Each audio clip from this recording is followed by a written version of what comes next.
Bishop Gary de los Santos. At syempre kay Ma'am Leslie po, isa rin po ng DSWD. Thank you po sa isang programa po na ganito kung saan po ay magandang programa para sa isang pamilya. So yung marriage encounter po, dito natin ma-encounter po lahat ng problema. And at the end of the day po sana bilang mag-asawa, pag-usapan po natin yung ating mga problema para masolusyonan. So, ayun lang po, o tayo lang po ang inaasahan ng ating mga anak na lumabay sa kanila, kaya mas maganda pa rin po ang buong pamilya. Lagi po kayong welcome dito sa Barangay 29, lalo-lalo na po yung mga taga-DSWD. Nag-aan po ako ng isang room doon sa taas. Kaya na ngayon medyo mainit, pagpasensyahan nyo na po. Dalawa lang po talaga yung malaking electric fan namin, hindi pa yata umiligit yung isa. Magandang araw po at sana po marami po kayong natutunan mula po sa DSWD. Nakatuwang po ng ating mga pamilya ng barangayan sa pangunguna po ng ating na Mayor Ani Lapunapangan. Isang mapagpalang araw po at mabuhay po kayo. Salamat po, Che, sa inyong pagmamahayag. Sa aming mga minamahal na nanay at tatay sa mag-asawa, ay napakatiwala at pagmamahal sa isa't isa ang nagbibigay buhay sa marriage encounter na ito.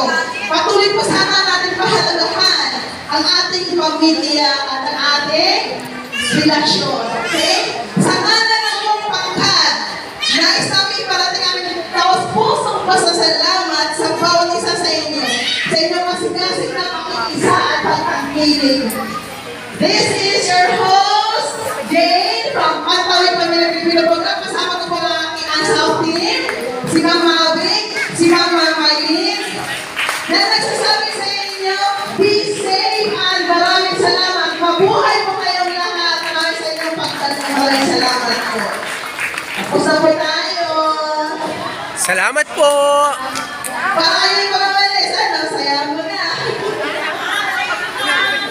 Salamat. Thank you po. So much.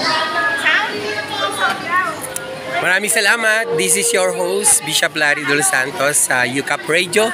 Tagumpay po ang marriage encounter dito po sa Barangay 29 under Chairperson Nimpa Vidalia. Barangay 29, Tondo, Manila. God bless us all po. God bless everyone. Thank you po.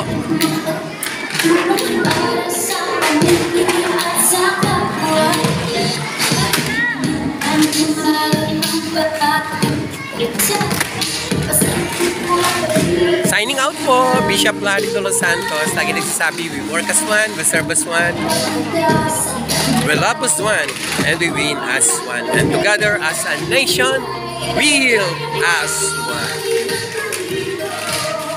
Ano po, yung ating mga isa sa mga marriage, mga partners. Yan po.